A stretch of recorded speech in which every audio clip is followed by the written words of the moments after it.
Hey everybody, welcome to So Many Sequels, your book club for movies. I'm Josh. I'm Garrett. And I'm David. This week on the show, we're wrapping up Oscars month. Womp womp. But with an exciting movie, we're talking about... Is Babe something you describe as exciting? I don't think so. And I don't think that's...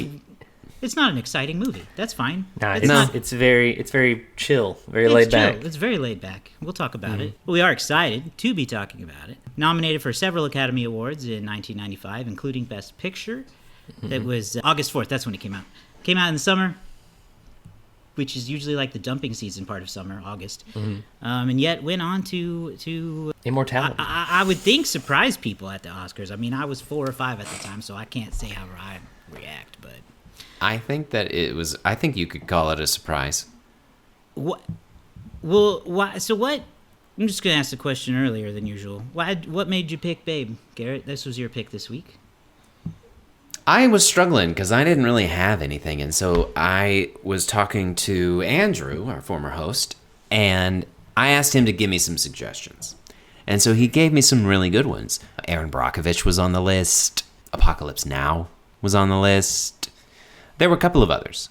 And then a lot of them I was like, oh, they're kind of heavy. We've done some heavy stuff. And then on the list was Babe. And I didn't know that Babe was nominated for Best Picture. I wasn't surprised that it was not nominated for something, but I was really surprised it was nominated for Best Picture too. So I felt like that was really good counter-programming. And I feel like it's a movie that so many of us have seen in our lives, but probably not since we were 5, 6, 7. And so this, for me, was the first time to revisit it as an adult. So I thought there were a lot of intriguing ways that this could be approached, especially, again, being surprised that it was nominated for Best Picture. So that's why I ended up with Babe after the list that I had. All right. Well, how was the box office reception, David? Oh, well, and back in 1995, this film really made a bit of a splash, I would say. It wasn't like the highest grosser of the year by any stretch, but it did do pretty good numbers for a G-rated film. And it opened August 4th, like you said, 1995, with $8.7 million in the number 3 spot. That was, number 1 that weekend was Waterworld in its second week of release with $13.4. Something to Talk About was number 2 with $11 million. Babe had just barely beat out Virtuosity that had 8.3, and then The Net, starring I think Sandra Bullock, came out was number 5 that weekend with 7.6 million. Babe would go on to make $63 million here in the U.S., $180 million overseas for a worldwide total of $246 million. All of that on a budget of about $30 million. So that's about 8.2 times its budget.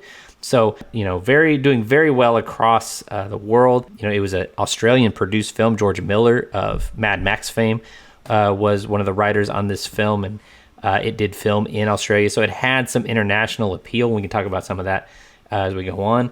It was the number 28 film of the year for 1995. Number 1 film of the year for 1995 was Toy Story with $191 million. Batman Forever at number 2. Apollo 13 at 3. Disney's Pocahontas at 4, and then number 5, Ace Ventura: When Nature Calls, the classic sequel that we have reviewed for this podcast. In fact, we've reviewed 5 other films from 1995. One being Ace Ventura: When Nature Calls. 2 being Toy Story. We've also reviewed Mortal Kombat for Game Month a few years back. We also in that same month reviewed Jumanji. And then the most random movie I think we've ever reviewed for this podcast, The American President, was another movie from 1995 that we reviewed. I think we did that for the 2020 election. I'm sorry, no. The Frighteners is still one of the most random movies of all time. That was at least in a theme. That was at least a part of... I'm sorry, was there not an election? I'm sorry. Was there not a United States presidential election? I'm sorry, but it was for so many scares. It had a literal theme. Oh, man. Anyway, that's your box office review for Babe. That movie made more sense than nominating Babe for Best Picture. Hearing the list, David, 1995 is a different time in so many ways. We can go ahead and talk about the fact that this movie won Oscar for Best Visual Effects. Again, James Cromwell was nominated for actor in supporting role. We'll go over some of the notes here in a minute. Art direction, directing, film editing, best picture, and writing. And I would say the one that it won for is the one that it deserved. I'm surprised by the rest. I'm surprised by the rest, to be honest Almost with you. gobsmacked by the rest. I mean, I could give you art direction, I suppose. Art direction, you know what, David, that's fair because there was so much detail put into the setting and, especially whenever you go into the farmer's home and you see every little piece that they did. And again, this goes back to it being a different time of movie because, all of those things were meticulously set and placed in all of this detail. And I don't feel like that same level goes into it. I'm sure it does. I'm being disrespectful, but not for a movie like Babe. But I'm saying maybe not. If Babe was made in 2025, that level of detail, I don't think they walk into a room that's one big blue wall and call that a movie. Right, exactly, and that's what it would be. We're like, we'll put in all the stuff later, and we're not going to build it. We're not going to set it up. We're not going to take the time to really give that authentic feel. And so I do think that they really put a lot of effort into that. I do. I agree. Yeah, no doubt about that. I mean, there's a ton of creature work with the people at the Henson Workshop and all that. But let's talk about, or let's get the plot premise out real quick. So Babe is a little piggy who doesn't know his place in the world. He just doesn't. He's got a bunch of odd friends like Ferdinand the duck, who thinks he is a rooster, and Fly the dog he calls Mom. Babe realizes that he has the makings to become the greatest sheep pig of all time. And Farmer Hoggett knows it. With the help of the sheepdogs, Babe learns that a pig can be anything that he wants to be. So yeah, this movie really starts out with Farmer Hoggett basically winning Babe in a Guess the Way to the Pig contest. And so that's how he ends up on the farm. And then we end up in this Animal Farm, the book situation. I don't know where to start. I feel like I want to start with the world of the animals versus the world of Farmer Hoggett. What do you guys think about the structure of the farm and all that? The hierarchy's going on. You've got everybody's kind of led by the sheepdog, mainly Rex, who has perhaps the biggest stick up his ass ever made. Hugo Weaving. Weaving. BT Dubs. Yeah. What a surprise that was. Deep up his ass. You've got Ma, who is kind of like the matriarch of the sheeps. And then you've got, the other critters. Well, very early on, they set a sort of a guideline that there are smart animals that don't get eaten, and there are stupid animals who are maybe used for various things, but mostly they get eaten. Sheep and pigs and cows, maybe even, they're sort of towards the dumber end. And the dogs, the cats, they view themselves as much higher on the chart, closer to the humans, closer to the boss.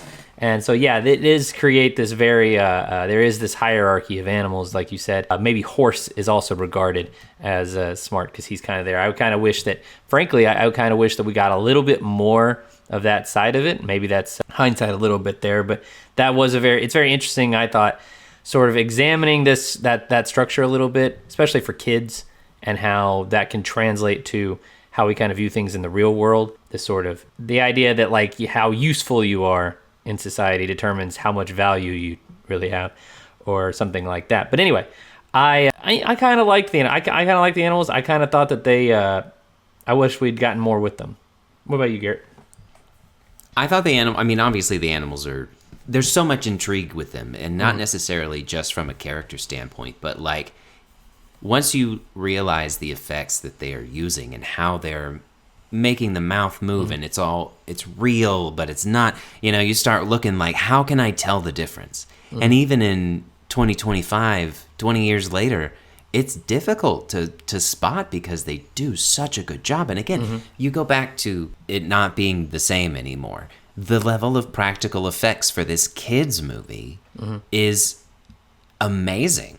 Yeah. I mean, truthfully, to do this for this kind of a movie that would, again, in 2025, be such less quality, cranked out on Netflix and buried under everything else, right? I mean, the level of detail and the level of attention and the way that, again, I would also argue that most people, especially kids because they are younger, but like human beings as a person typically care more about animals than people. And so the message that they're trying to deliver, you know, sometimes kindness or dumb animals and stupid animals, you know, it hits a different way when you hear a pig called stupid. I'm like, that pig's not stupid. It's doing a lot. And so it really sinks in, especially for kids. So I think that the animals were like, yeah, obviously they were super needed to make this movie connectable. Otherwise, it was just a basic story. And to echo one thing you said there, the blending of real animals, some computer generated, you know, elements of the time, like sometimes you had that with making the dog's mouths move,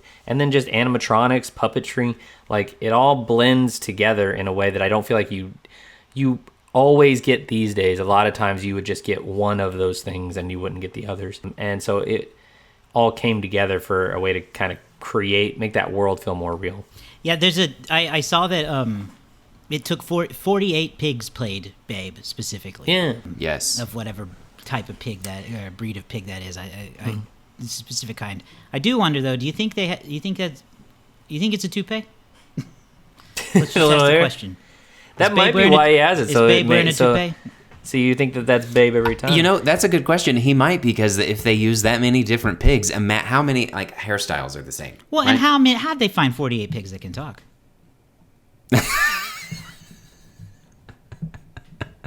That's a good question. You both have seen Apollo 13 more recently than me. This is the other movie that was nominated for Best Effects and lost to Babe, for the record. Thoughts? I mean, I can't necessarily give my input because it's been so long since I've seen and can think about the effects in Apollo 13. So how are we feeling about that win? To be real honest, it's hard to care because I don't know that the gap is that wide. It's different types of effects, you know what I mean? Like, making it look like they sent these actors into space and all that is a huge lift, and the visual effects are very impressive. But also having a whole movie where most of the cast are talking animals and that not be a distracting problem is also impressive. So, like, I just, like, yeah, it does feel surprising, but when I, like, write it, you know, pros and cons, it's so similar to me, honestly. Yeah. I think it just is surprising because we know the Academy generally. And maybe the Academy's different than it was in 1995 today. It's just hard to imagine them giving, like, a lot younger and less white. Yeah, it's hard to imagine them giving a VFX Academy Award to a G-rated film that's technically for younger children, or for at least for, you know, the audience it seems to be for. Especially when you consider a lot of that there were only 2 films nominated for Best VFX, and there was a lot of. It wasn't like these were the only 2 movies that came out in 1995 that had strong VFX work. So it's just kind of surprising that this movie, I think, got the attention it got for various categories, but specifically for it to win over what I think probably was also a heavy Oscar favorite that year. I don't know. I was just going to say, I think of all of them, that's the visual effects one is not particularly, you know, surprising or unearned at all. Mm-hmm. Yeah. It was nominated for Best Picture with Braveheart, which won, Apollo 13, Sensibility, and Il Postino. I know most of those movies. Some of the ones that were, and this is again 1995. They only allowed 5 nominees, and now it's expanded to include up to 10. Yeah. So some of the ones that did not make the cut that were released that year: The Usual Suspects, Toy Story, Leaving Las Vegas, Dead Man Walking, Heat, and Casino, just to name a few. I'm sure there are more. To me, you put Toy Story and Babe up to each other 20 years later, and I find it interesting that Babe is the one that got all of the attention, because now you look at it and see how well Toy Story holds up. And again, nothing against Babe, but it does not have that same staying power as Toy Story does. No, and Toy Story and Pixar / John Lasseter did receive a special honorary award at that Academy Awards, just because it was the first fully computer-generated animated film. And so it got recognition, but, like, for it to not... it was Toy Story. I think we could all agree is not just it's impressive that they did that. It's also very good, and I would say better than Babe. Agreed. And I think it does go to show that if Babe had been an animated film, though, I don't think it gets nominated. Even if it's the exact same film, even if it's as good as most people think Babe is, if it's animated, I don't think it gets nominated, because I think a lot of people in the Academy, they did not. I think there are some people in the Academy that did not like when Beauty and the Beast got nominated as an animated film, and that's why they never nominated another animated film, and then they eventually made that a category. Those crotchety old people back then. It was shocking that they watched Babe, but they for sure went, I ain't watching no damn cartoon. Yeah. That's what happened. And I think... More elitist, I think though. the production of this movie is what really drove its Oscar nominee. And I think, again, you go back to 1995, a different time. Fewer movies out there. The effects probably blew people away and were like, whoa, is that pig really talking? It's probably the first time they've seen anything like that. And... people, not necessarily as emotionally aware as they are today, still some aren't, but many were not. And so I think this movie, again, using the animals, drives home a message that probably seen through the animals, and when James Cromwell says, that'll do, pig, man, I can almost guarantee you the parents in the room were also crying because they just wanted to hear that too. Yeah, and Don't call me a pig. I don't want to hear that. So I think this movie hit in a lot of emotional ways that surprised people. The effects were really surprising, and so I think that in the time, I think it just was so surprising that people couldn't overlook it. Yeah, it's got to be that, and I just don't. Yeah, there's not a ton of talking animal movies. And I think that was something that's like, hey, let's go see that talking animal movie. It's got, the papers say it's a hit. Yeah, and it's it is a very sweet film. It is very it is. It's very cute. And it's very wholesome. It's very approachable. It does have some sweet moments. I'll be honest. I watched James Cromwell talk about the movie a little bit. I was trying to find some clips of George Miller talking about it, but I got sidetracked on James Cromwell, who plays Farmer Hoggett. And as you should. He's wonderful. He is. He's a great actor. He was Zephram Cochrane in First Contact. He created That's the who Star he is Trek. to me, unfortunately. Yes. Just you and me, David. He's always the creator of the Warp Core. Crazy thing, he was 55 when he shot this movie.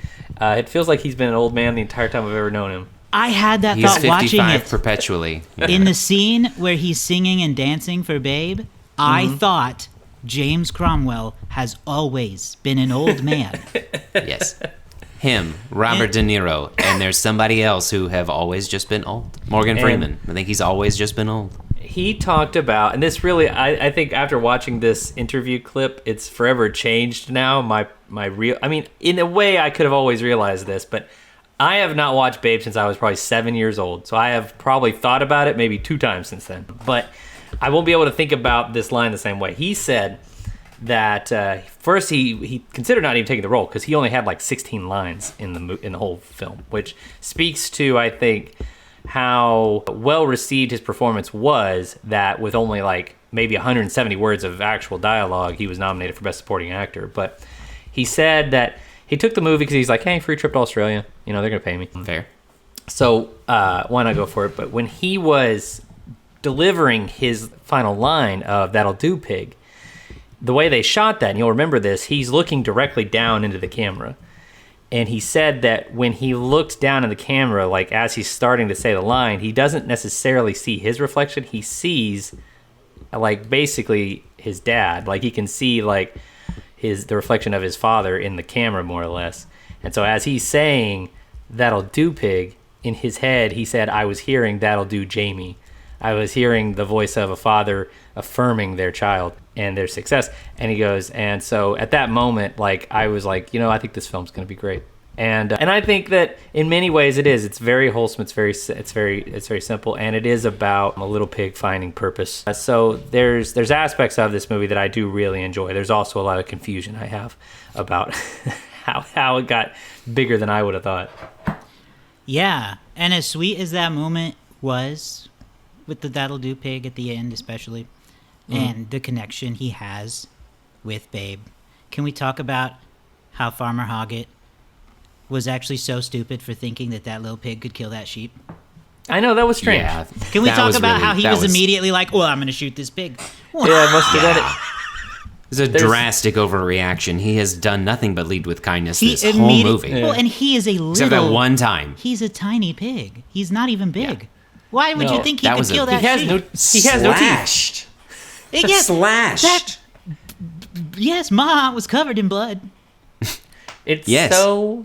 And you know who was not? Babe. Babe.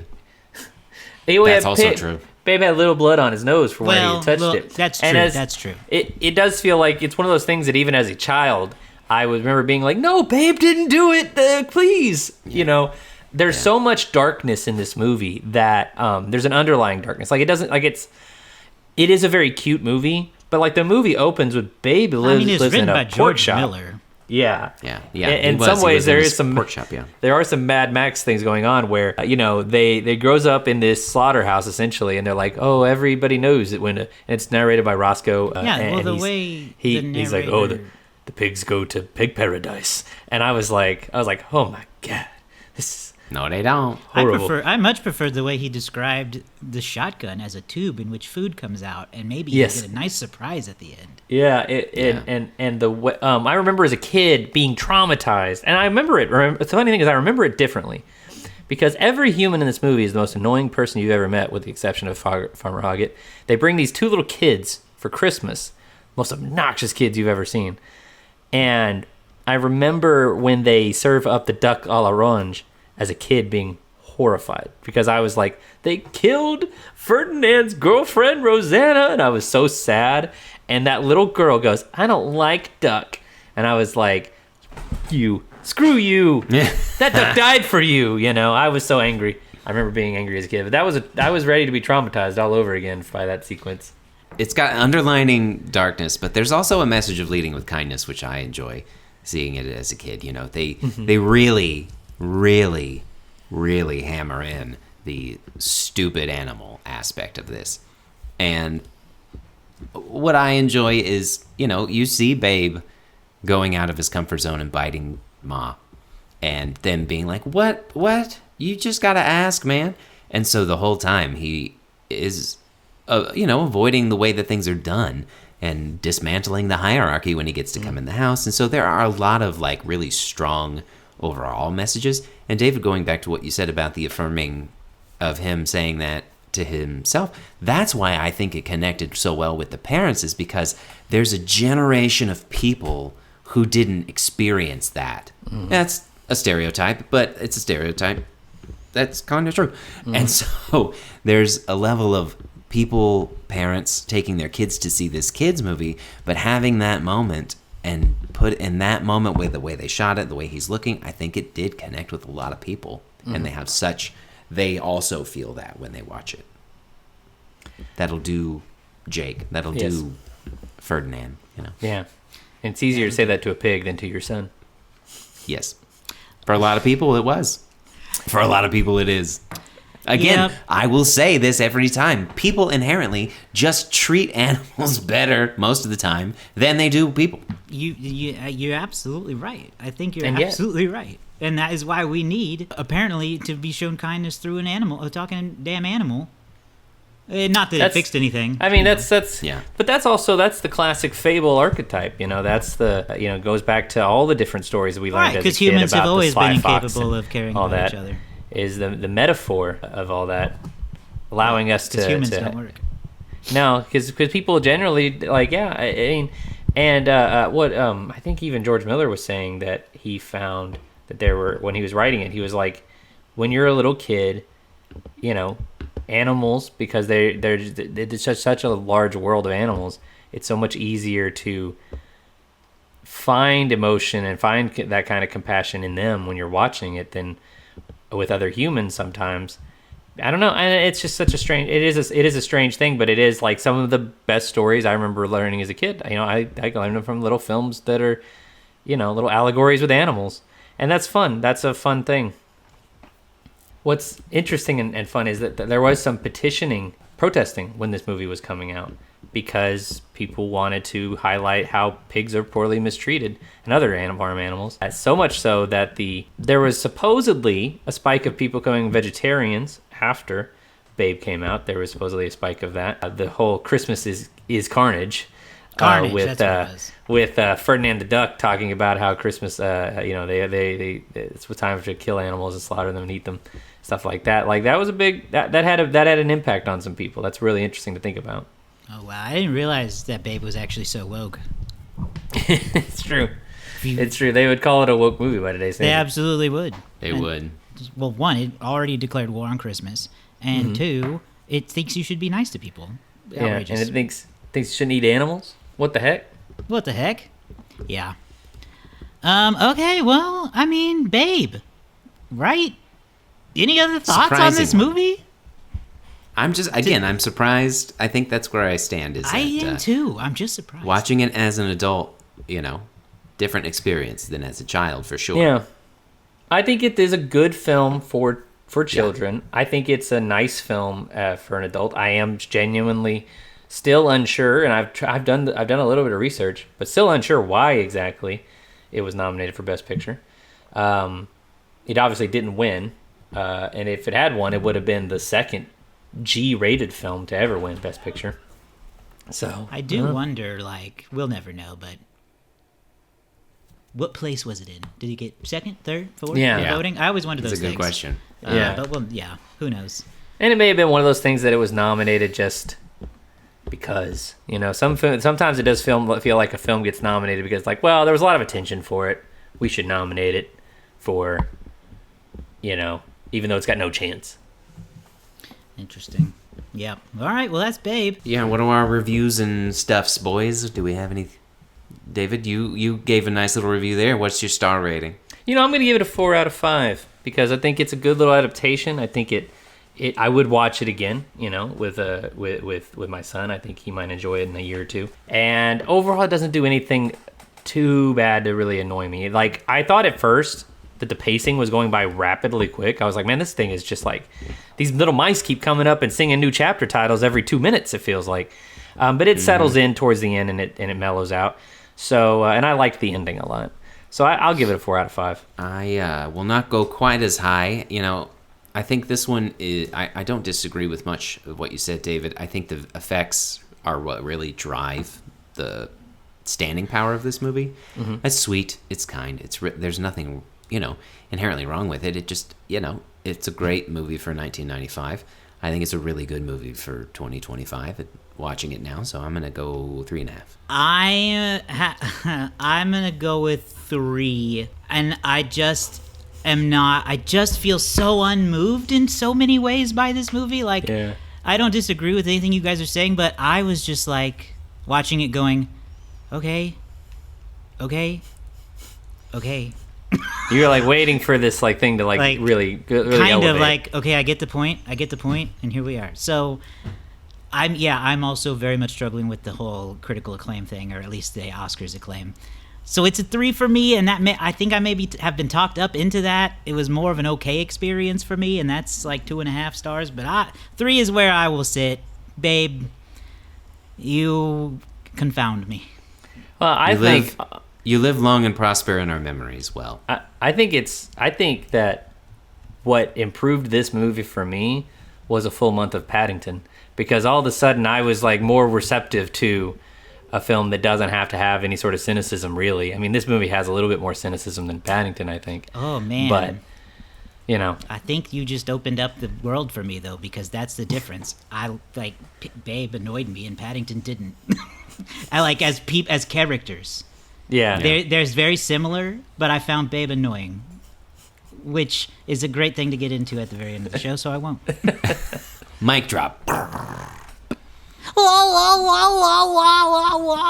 kind of I was eat him for Christmas. That's He's fine. A baby. Yeah. Dexter. I don't know. He's little Dexter's lab. Yeah, I keep forgetting that's the same voice actor. The voice of Chucky and the voice of Dexter are the same person. Yeah, I went through a few, one I have to point out just because it surprised me. The voice of Fly is the same lady who plays Professor Sprout in the Harry Potter series. Yeah. So, that was a face I could make, and I went, whoa. Yeah, That's that interesting. baffled my Nikki for the entire movie. She was like, "That just doesn't sound like her at all." No, it doesn't. It doesn't. But impressive. Great voice performances all around. We get the letterbox game. Josh has got the opportunity here to sweep Oscars month. I do. If he wins I this do. one. Yeah. Now, Garrett, you're up because you're in last place right now, but Josh won for Network and Goodfellas, so can we prevent the theme sweep? This one's going to be interesting because I really don't know. I don't know. I shot really low on Network last time, and I don't think that it's going to be as high as Network. So I'm going to keep the same number, and I'm going to go with a 3.8. That's good. That's good. What do you think, Josh? I think I'm going to go a little bit lower than that and pick a 3.4. 3.4. All right, I'm going to sort of snug up right under Garrett. I'm going to say it's 3.7. Who's taking home the bacon this week, boys? It's always less fun when I do it. I get the bacon. Hey! Josh wins. He swept it. Not only did I sweep it, I ended with a direct hit. It's a 3.4. Hey, give that boy his 3.4 points, David. to the DH. I'm genuinely surprised. Hell yeah. Josh jumping out to a massive lead now. Josh has 4, me with 3, Garrett with 1. So a direct hit puts Josh, in the driver's seat for the first time in years.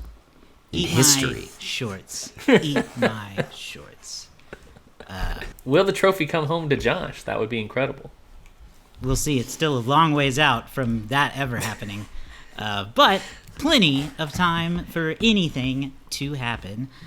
Be sure you subscribe to the show on YouTube or on Spotify if you want the video there. Podcast anywhere. You know, you guys know how to podcast, right? It's 2025. But you can go to somesequels.com and you can get all of our links to our social medias, our past episodes, some blogs we've been writing up, all kinds of fun stuff. Go there, somesequels.com. We will see you guys very soon to kick off Book Club Month. We will tell you what our first pick is when we know. Oh, I can tell do. you. I'll solidify mine sitting here on this show. It's a short story, so it's an easy one to That's what start I did too. off. I also did a short story. We encourage you to read along and join our fireworks over here. Josh is exploding. Oops. I hope that shows up on the recording. Otherwise, we'll have to cut this part out. Nah, and I think it David's does. dead. That's Good. okay. Yep. Way back. Okay, so my pick will be The Black Phone. It is a horror movie that came out in 2022, 2021, somewhere around there. I can't fully remember. It's got Ethan Hawke and kind of an 80s, 70s serial killer vibe. It's dope. It's tense. Ethan Hawke is great, and I'm really excited to jump into it. Yeah, Okay. that sounds good. Yeah. I'm excited. I saw The Black Phone when it came out, and I liked it. So I'm excited to revisit it. I haven't watched it again since, so Yeah, I've That'll not be seen it, fun. so this will be fun. that will be fun. Okay, well, stay tuned for that. We will see you guys very soon.